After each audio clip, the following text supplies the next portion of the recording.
C'est l'heure de la revue de la presse et des médias israéliens ce matin sur Studio Qualité, relayée sur les ondes des radios juives parisiennes. Cette revue de la presse, si l'on consulte les journaux papier ce matin, eh bien, ne mentionne pas le développement sécuritaire important qui s'est produit très tôt ce matin autour de 5 heures, avec les tirs de plusieurs missiles et roquettes en direction du territoire israélien du plateau du Golan à partir de la Syrie, apparemment des tirs en provenance de zones sous le contrôle de l'Iran. Cette information est par contre mentionnée en évidence ce matin dans les sites d'information. Nous en avons parlé dans le cadre du premier journal d'information ce matin sur Studio Qualité. Et bien entendu, les journalistes et les commentateurs suivent de très près ces derniers développements, en soulignant par exemple qu'il y aura des cours, les établissements scolaires du plateau du Golan et du nord, de l'extrême nord d'Israël, eh bien, restent ouverts et que la vie reprend son cours normal dans ces régions après ces tirs de missiles. Donc tôt ce matin, autour de 5 heures, heure israélienne. Mais nous sommes mardi matin. Il reste moins de 40 heures à Benny Gantz pour former un gouvernement, quel qu'il soit. Et la logique aurait voulu que les manchettes des quotidiens israéliens et les pages d'ouverture des sites d'information soient le reflet de cette situation politique sans précédent dans l'histoire d'Israël. Eh bien non, ce matin, on peut dire sans exagérer que l'histoire est ailleurs.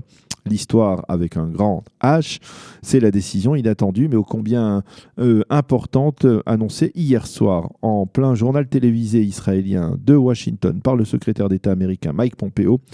Une annonce au cours de laquelle Mike Pompeo a affirmé officiellement que les territoires de Judée et de Samarie n'étaient pas des territoires occupés et que les implantations juives de ces régions n'étaient pas un obstacle à la paix. C'est une révolution politique énorme, titre ce matin le Israël Hayom, qui bien sûr applaudit des deux mains la décision historique des États-Unis. Le journal cite Binyamin Netanyahou qui s'est empressé de réagir à ce pain béni tombé du ciel. C'est la rectification d'une injustice historique, a déclaré le Premier ministre.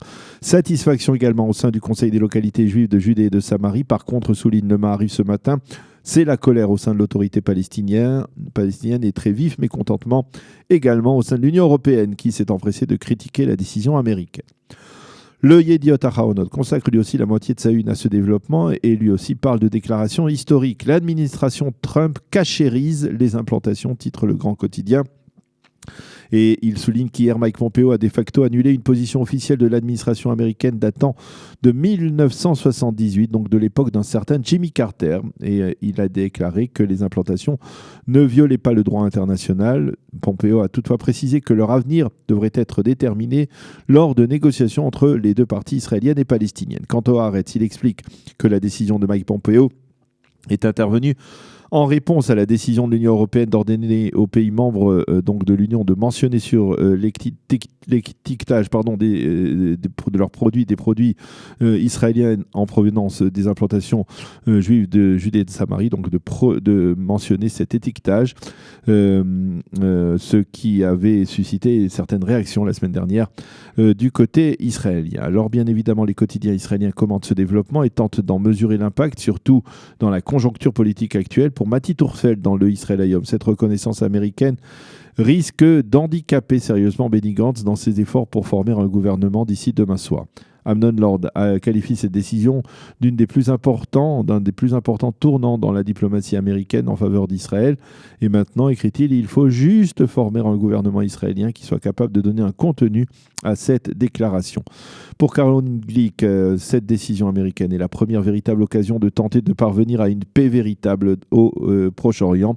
Enfin, Ariel Kahana, le correspondant diplomatique du Israël Hayom, qualifie cette décision d'équilibrée et d'indispensable. Quant à Yifat Erlich, l'éditorialiste du Yediot Ahronoth qui habite en Judée et en Samarie, elle écrit « Un mensonge ne peut se perpétuer et le propre de la vérité, c'est d'éclater tôt ou tard ». C'est ce qui s'est fait hier soir grâce à Mike Pompeo. Dans une déclaration historique, il a rétabli la réalité, la toute simple vérité selon laquelle le peuple juif a un droit historique sur la Judée et la Samarie.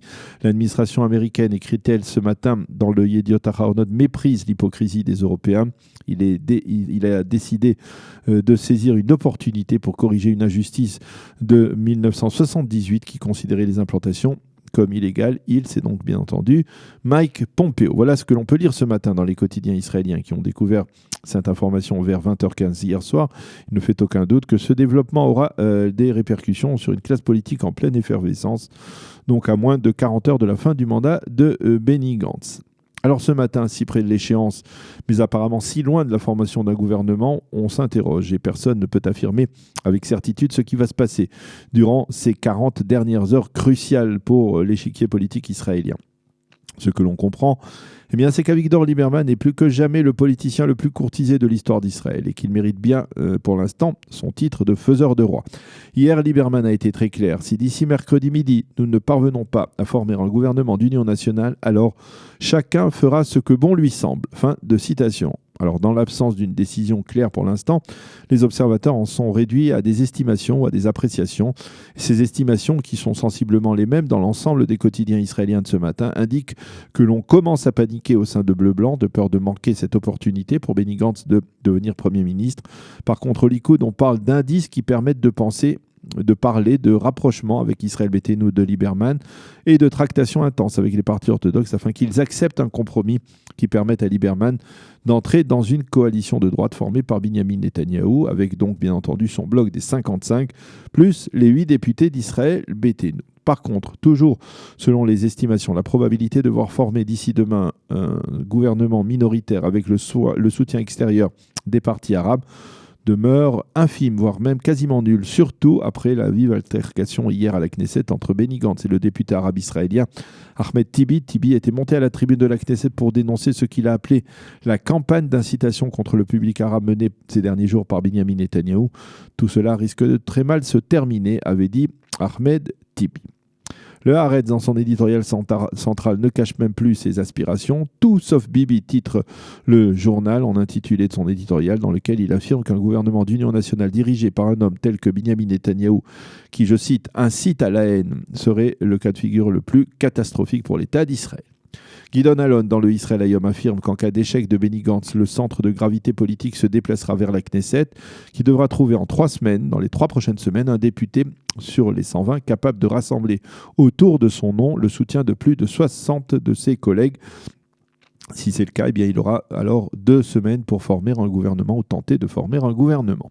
Et puis ce matin, en dépit de l'actualité diplomatique, sécuritaire et politique brûlante, les quotidiens font honneur à celui qui a fait oublier durant 90 minutes ou même durant 92 minutes aux Israéliens les difficultés de la vie actuelle, puisque ce matin, le Yediot Ahronoth consacre sa manchette. Et oui, sa manchette à Léo Messi, qui a enflammé le stade de Bloomfield hier à Yafo à la tête de la sélection argentine. Messi a en effet marqué sur pénalty à la 91e minute face à la sélection uruguayenne de Cavani, et il a ainsi évité à son équipe une défaite, certes en match amical, mais une défaite tout de même.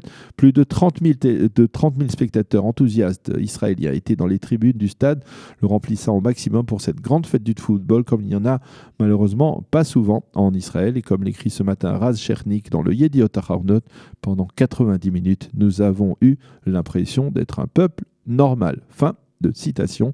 Fin également de cette revue de la presse et des médias israéliens ce matin.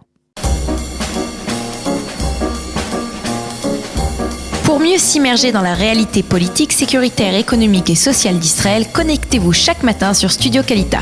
Daniel Haïk vous y attend pour sa revue de la presse.